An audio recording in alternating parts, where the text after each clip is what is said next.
A big problem we have in the carpet cleaning restoration industry is it is a litigious society. As our keynote speaker, the restoration lawyer spoke about, you know, there's all types of lawsuits and things happening. It's really important that people stay in their lane when it comes to cleaning and restoration, so as not to wander outside the umbrella of perhaps what your insurance would pay for in the event that you ruin a floor. So as somebody with 30 years experience, I'm going to briefly go over some of the crossover opportunities that you can use without putting yourself in danger of losing your business or having an expensive lawsuit to settle. Now, I'm assuming that most of the people who are listening, whether it's online or here locally, that you are a carpet cleaner. And if you're a carpet cleaner, it's a good thing because it means you have a variety of tools. But probably there are some of you that may have a product like this, which is the Halo unit. In some other cases, in some other places, it's called an RX-20.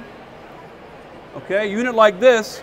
And this unit is primarily used for extraction of the carpet. It has a head on it, which makes multiple rotations, and is usually used in a commercial location. Use a machine like that to extract carpet. It sprays, scrubs, and sucks in one move. Well, I just do regular residential. I don't need that unit to scrub carpet or extract, but maybe you do have one, right? Do you know that you could buy a head for this unit? You can buy a head that will allow you to put a regular bonnet or a diamond impregnated polishing pad for stone on the bottom of it.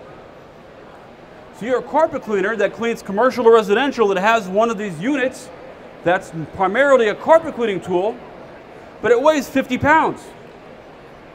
You can put a diamond pad or a hog's hair pad on the bottom of it, and you can crystallize a floor, a marble floor, or you can do a light wet polish or buff on a natural stone floor using the same machine that you use for carpet.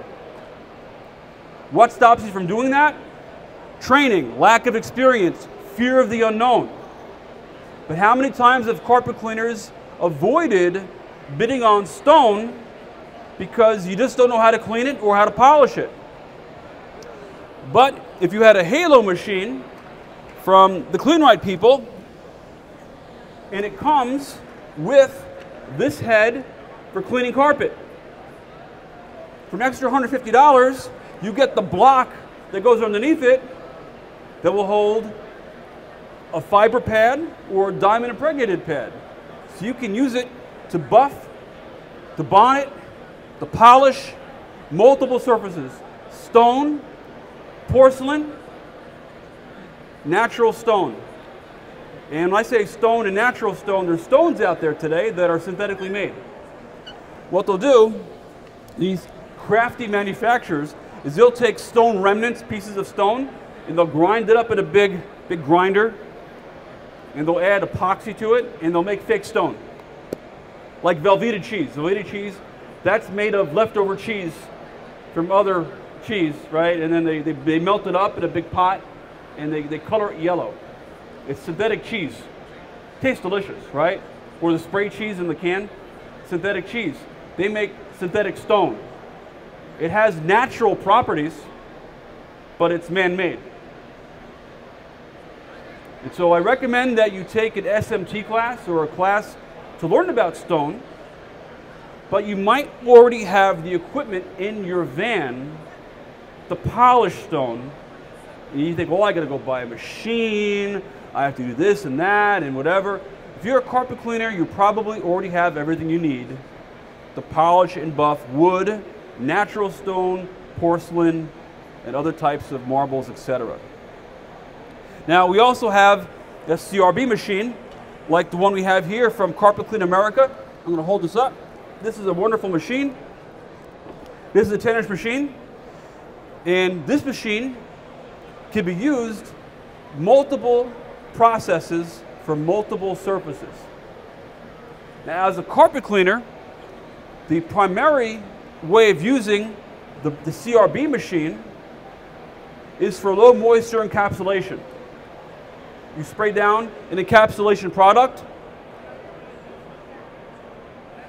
and then you run the machine over it, and the heat and friction from the machine will encapsulate the soil, and then there's vacuuming after that.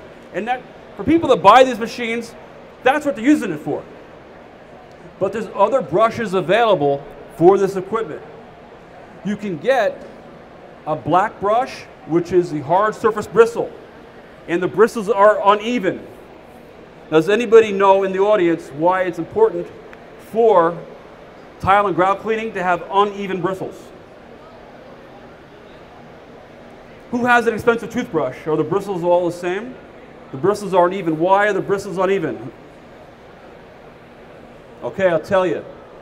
Because there is grout lines that are recessed, nooks and crannies, and so by having the brushes at different levels, you clean the whole surface. If the bristles were flat, it would pass over the grout line, and there'd be no penetration into the recessed grout line. So it's important when you're scrubbing, you say, well, I got the carpet brush. It's the same thing. I'll just use the carpet brush to scrub the tile and grout. No!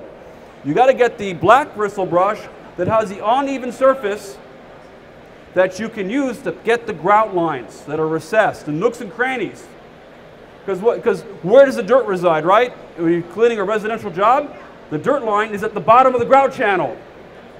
And if you have a flat brushes, and my friends at Carpet Clean America right behind me here, they have a sample bristle with all the bristles together, and you'll see that the bristles are different sizes. Okay, so you can use this to encapsulate carpet. You can use it to scrub, pre-scrub tile and grout. Did you know that you can also use this machine to clean wood? Yes, you can. Now, we have here a powder that is manufactured by Carpet Clean America, and they use it for wool carpets. It is it's a wood pulp that has organic solvent soaked into it. So for carpets that you cannot get wet, you sprinkle the solvent powder onto the surface, and you rub it, and then you vacuum. And that is the solvent way of cleaning natural rugs. These wool rugs, these silk rugs, and then you vibrate them and get all the powder out of them. But do you know that for a wood floor that's coated with polyurethane, you know what polyurethane is made out of? Solvent. It's a solvent surface. And what is this? This is a solvent. So what it means is that this product, if you rub it on the polyurethane, you can get it to release the dirt that is stuck into the polyurethane. Because polyurethane acts like flypaper. People are walking on a wood floor, and the dirt sticks into the surface of the polyurethane. And so you can spread this powder on the floor, rub the bristles across it, and the solvent will soften up the surface of the polyurethane enough to release the dirt. Then you can buff it with the Halo machine or whatever buffer you already own. If you're a carpet cleaner, you already have a scrubber. But this Halo machine extracts carpet, you put the block on it, and now it's a wood floor buffer. So use this to abrade the floor, give it a gentle scrub with the solvent powder. You use a HEPA-Vac or your truck mount to vacuum up the powder. And now you want to do a final buff. We have a nice product here called NutriHero. It's a neutral cleaner. Samples, you want a sample? Here's some samples. You like a sample? No? Okay. Sample here. Sample here. Available at dscprod.com, and use the discount code ROB10 for 10% off. You can use this neutral cleaner as a last step spray and run a microfiber over it, and then buff it with this machine with a standard bonnet or a white buffing pad. So maybe you're cleaning carpet, maybe you're doing a carpet for $200 in somebody's house, maybe $250, $280, maybe 3 rooms and a hall and some stairs, maybe $310, maybe, I don't know. right? Wood floor, $1 a square foot. 1,000 square feet is $1,000. Ask for 1,020 because I said so. I don't like round numbers, 1,020. $1 a square foot for the process I just described. Putting down a powder that will not hurt the wood, running bristles across the surface to get rid of the embedded soil, vacuuming it up, and then doing a final buff, cleaning with a neutral cleaner and a bonnet or a pad. And so how many carpets do you have to do to make $1,200? 3, 4? One wood job that might take half a day. And so why would you want to do that process? Because if you're on the internet or whatever, they people that screen the floors and they scrub the floors. Here's the thing. The process I just described does not require you to move the furniture. You are cleaning and buffing. If you're going to get into wood and like really get into it, you have to remove all the furniture from the room. If you're going to screen the floor, you're going to screen it and then recoat it. Okay, if you're going to do a process to recoat the floor, then you have to get a pod unit outside the house, hire a furniture moving company, and all the furniture has to leave. And that's like $5, $6, $8 a square foot. If you're a regular carpet cleaner, you don't want to do that, right? Because you know what you're not? You're not a moving company. If you start moving somebody's Hummel cabinet, right, and you break their Hummels, is your insurance company going to pay out because you broke the Hummels doing a wood job? No. You want to leave the Hummels where they are. They say, why did you move the cabinet? You're a carpet cleaner, clean around it, right? That's the point, is that this talk is to keep you in your lane and not doing stuff that will actually put you in risk of being sued or employees get hurt. You're a carpet cleaner, not a furniture mover. Do a cleaning and polishing process. We are not carpet grinders. I'm sorry, we're not concrete grinders. We're not stone grinders. Now I'll tell you a true story. I can't mention any names because people are known. I used to sell a lot of equipment for years, and I sell grinding equipment. I can sell professional grinding, teaching people how to grind the concrete, but you know what you need for that? You need a contractor's license. So whenever I'd sell that equipment, I'd ask them, are you a licensed contractor? And if somebody said, no, I'm not a licensed contractor, you know what I would not do? I would not sell them grinding equipment. Because if they were grinding, they could run afoul of the contractor's board. I say, you are a carpet cleaner, you can clean and shine. You can do a maintenance process, but the minute you start grinding, you're going to run into insurance problems because your insurance company will not support you if you grind a floor, whether it's marble, whether it's granite, whether it's concrete. They say, hey, you are a fluffing carpet cleaner. Why are you grinding concrete? Why are you doing lippage removal on marble? That's not part of your policy.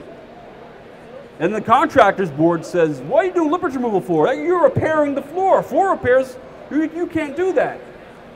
You guys who are here today, unless you're a contractor, I don't know about it, you guys are cleaning and polishers. You're doing a maintenance process. You are not doing a process that is transformative, that's permanently transformative to a floor. So what can you do? What can you do is that you can clean and polish natural stone. You can clean and polish a concrete floor in a garage. You can clean and polish a countertop. Okay, and when you polish, they make polishing diamonds. They make special, usually they're pads.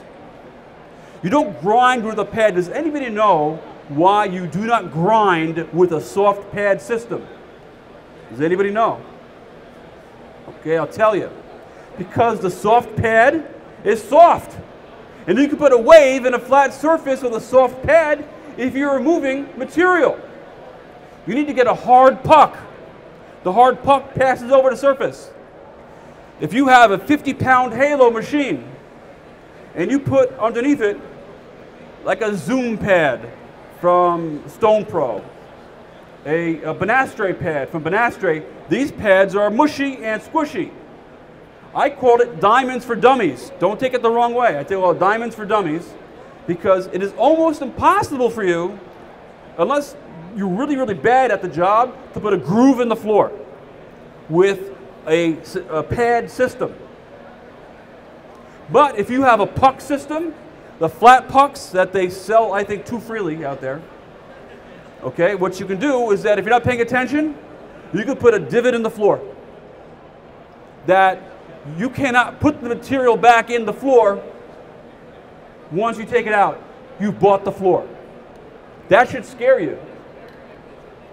So if you take this Halo machine and take the carpet cleaning head off of it and put on, for 120 bucks, the pad driver underneath it, you can spray buff, you can polish, you will not grind with the Halo machine. And then when you're done, you clean the carpet with this head. Multiple surfaces in the same house with the same machine. Now, getting back to my story, there's somebody that I know that they bought concrete grinding equipment. It was sold to them. It's like going to the gun store and buying a lot of guns and not having a gun license. Okay? They bought a bunch of grinding equipment. They went and ground a commercial facility, and they wound up getting sued, and their business was shut down because they were grinding. I said, what are you doing grinding? You're a cleaner. You're a carpet cleaner.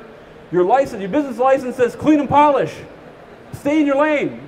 But he bought $25,000 of grinding equipment, professional concrete equipment, that was confiscated by the commercial facility. He had an EPA violation issue of tens of thousands of dollars for releasing silica into the air. He had a Nevada contractor license issue because he was grinding concrete without a contractor's license. He had so many issues he shut his business down. Why? Because he bought grinding equipment, and as a carpet cleaner, we clean and polish. Just because you can do something doesn't mean you should do it. If you go to somebody's house and they have a nice marble countertop or a granite countertop, you can clean it, you can polish it. Maybe you have a handheld Makita, variable speed. Maybe you use it on stairs. Maybe you buff stairs with it. Or you have some sort of circular tool you use, right? You may have one in your garage. Everybody has one, right? You get it for 50 bucks from Harbor Freight, a little variable speed circular tool. Put a 7-inch pad on it. You can put down a neutral cleaner like Neutral Hero, wipe it on the countertop to take off the surface soil, and then maybe using a soft diamond pad, an 8,000 or 11,000, a high-end pad, and gently buff the surface and clean it and polish it. And you can get, for an average kitchen, maybe 500 bucks, $400 to $600 to do a kitchen. You take off the microwave. You take off the spice rack. You take off their stuff. It's dirty. There's Cheerios embedded in the surface, whatever. Okay. Me, I work for Coit. I'm not totally independent, and they got for me. They got a steamer. I use a European vacuum steamer, and I use the vacuum steamer, and I vacuum steam all the surfaces, right, and make it nice and clean. And then I follow with a neutral cleaner spray, and I buff it away. And people are so happy that I've done that. And I'm not incurring any risk to Coit, because Coit does not have a contractor's license to grind countertops. Okay? I'm not going to put a wave in somebody's countertop. Okay, you look across this nice countertop and you see the wave in it, and somebody did it wrong. I want it to stay flat. You get the spongy pad and you buff it. But that's the point, right? You're a carpet cleaner. You're doing the carpet for $280, but there's a $500 to $700 countertop right next to you. Why are you not saying, hey, when I'm done with this, it take me an hour and a half to 2 hours for 700 bucks, I can do this. We can't do it today. I'll come back next week and do it. I'll remove all the stuff from your surface. I'll clean and disinfect the counter. Now put a nice buff shine on it. Oh, that's wonderful. And then, if you really are interested, you can take a class, an SMT class, right? This is just basic. There's different types of sealers you can get from high-end companies that you can massage into the counter. Some of the sealers have antimicrobial properties. Some of the sealers have resistant qualities. They spill red wine, they spill orange juice that will retard the etching. That's okay. You can take out etch marks with this polishing process. You cannot take out gouge marks, okay? This etch marks in the surface, you can polish out the etches. You are a cleaner and a polisher. And you can polish out etch marks, whether it's in the floor with a diamond pad with the Halo machine, or if it's in a handheld machine, you can polish out etch marks. But if there's a scratch that's 1/8 of an inch thick, how do you get rid of a scratch just 1/8 of an inch thick?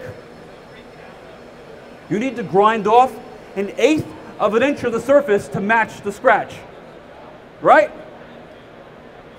I grew up poor, and so if my mother had a loaf of bread that had a little bit of mold spot on it, you know what she'd do? She'd cut back to where the mold wasn't. Same thing with a scratch on a countertop. You got a scratch, you have to grind down to where the scratch isn't. You don't do that. You're carpet cleaners. You're carpet cleaners. You are janitors. You clean and polish. You take out etch marks. You do not grind.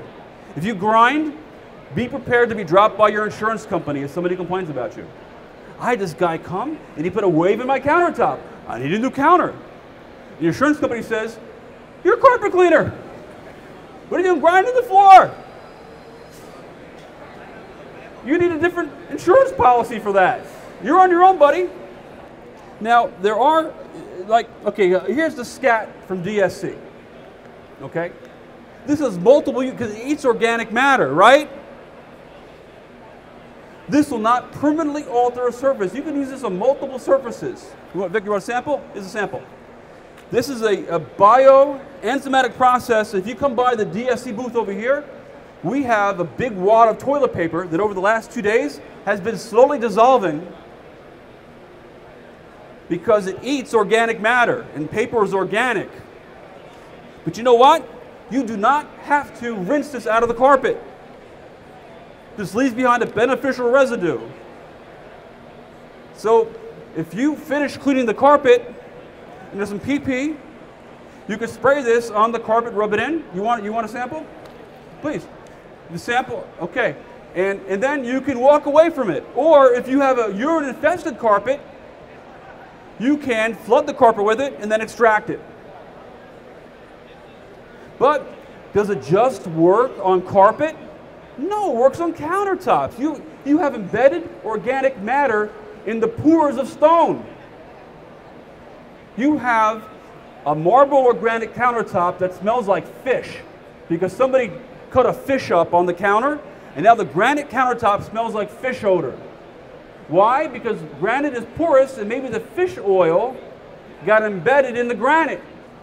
You have a situation where you have a countertop that's contaminated, right?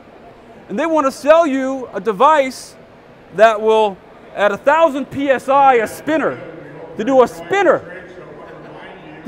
on the countertop. And the water sprays everywhere to blast the debris out of the countertop. And then you have it all over the floor. A mess. Why do you need to do that? Do you want to mask off the floor, mask off the ceiling, and have this water spraying everywhere? Wipe it with the bioenzymatic process. Put it on the countertop, let it sit, let it digest the fish oil or other contaminants that are inside the pores. Then you rinse it with NutriHero, and then you buff it with your hand machine. Maybe you buff it with a diamond pad. A diamond pad you get from a Benastray or a Stone Pro or somebody, a high-level diamond pad. Put a buff on it. We use maybe a white pad and put a buff on it. You could charge $1,000 to deodorize a countertop that smells like fish or curry or Chinese food or baby milk. Baby formula likes to go bad sometimes. You get that musty milk odor in the kitchen. Okay, wipe the scat on the surfaces and then clean it off. But that's part of your job description because we're cleaners and polishers. We're not restoration people. Don't tell people you can do mold. Technically, you can do mold, but legally, here's the thing. You want to get paid, right? The homeowner can pay you for anything that they want. If the homeowner is going to pay you, they can pay you to spread grape jelly on their carpet. It doesn't matter. They're paying you. Take the money, put the grape jelly, walk away to cash the check, okay? If the homeowner wants to pay you out of pocket to do their shower, clean their shower and get rid of the mold, take the money, they're paying you. But if you want to work for an insurance company, you want to submit a bill to an insurance company, then you better have the proper insurance and proper training, because an insurance company will not pay you as a carpet cleaner to get rid of mold. And then you submit a bill to the homeowner, and then the homeowner submits the bill to Allstate. They said, I had ABC carpet cleaning, get rid of the mold in my shower. And they're like, they don't have a license for mold, we're not paying it. And they go, who's not paying it? The homeowner's not paying it, because he charged them $5,000. Somebody wants you to do their shower and it's moldy. Do not write in your contract mold removal. Write clean and polish your shower. Clean, polish, and seal. That is all your contract should say. If your contract says remove mold, you are setting yourself for a liability, because you know what happens if you remove mold? If it comes back, you're liable. Hey, you did my shower a week ago, the mold came back. That's why mold companies have to have insurance that's good for 15 years. 15 years after they demold something, they have to put mold retardant on the surface. Then if in 10 years the mold comes back, they got to fix it. You're a carpet cleaner. You're a stone polisher. You're polishing and making things shiny. Do not put a noose around your neck by putting language in a contract that will come back and haunt you because you want to stay in your lane. Now, I will tell you though, without legal advice, I'm not a lawyer, because the lawyer's right over there, okay, you can, a homeowner can kill mold. You can kill mold. Your hot water, you can blast it. There are products, antimicrobials that we use to kill germs, like the scat. The scat will eat mold. That's okay. Just don't put yourself in a contract situation that you're a mold guy. Does not work. You want to do showers though, and stuff like that. So these products that I'm talking about from DSC, I'll give out my cards. If you decide that you like the samples I gave out, we are working on getting distributors, distribution around the country. At dscproducts.com, you can buy my products and use the discount code ROB10. And I'll put my card up here, and you guys can go online to dscprod.com, and you can help support me, and you can get the Scat or the Sizzle or the NutriHero, these products. I'm also available for consultation on the phone. If you guys are buying DSC products from me online, because they tell me who's shopping with me, I'll do phone consultation for free. If you guys are in the left coast area, Southern California, in Nevada, I'm a $500 a day consultant. I'll come fix the floor for you or whatever. So I hope that this little lecture helped you to see that you have options. Not just carpet cleaning, a basic CRB machine. You could do wood, you could do stone, you can clean tile and grout with the right brush, okay? You can buff and polish with a halo machine. A $5,000 machine, see, that's too expensive. But you know what? You can do wood with it. Do natural stone with it. You could do carpet with it because it comes with the carpet head. Okay? You could do porcelain with it. And if you decide that you want to get something like this and you want to learn how to use it, call me up. I'll talk to you. I'm easy to find. I'm all over the internet. But you can spray buff a sealer so easy with a halo machine like this. Okay? And you have the powder through Carpet Clean America. You can use it on wood floors. You can use it on fine carpets. You're in somebody's home and they have a silk carpet, but they have a Hummel cabinet on top of the silk carpet. So they cannot move the Hummel cabinet to get the silk carpet out from under. It's okay, no problem. We use the powder system on the silk. You know what solvent does not do? It does not harm silk. There's no chance of water creeping under the silk and causing a brown spot under the Hummel cabinet. So you put the powder on the silk carpet, use the brush machine on it, you vacuum it off, and the solvent will attract the dirt. And my friends next door here at Carpet Clean America, if you want to see a demo of that on the carpet, they'll do it for you. They also have a neat trick. They take an ink pen and they make an ink spot on their hand, and they rub the powder on their skin, and the powder turns purple or blue, and it's gone from their hand because the powder absorbs even ink. Okay, it's something to remember. Does anybody have any questions? Thank you very much.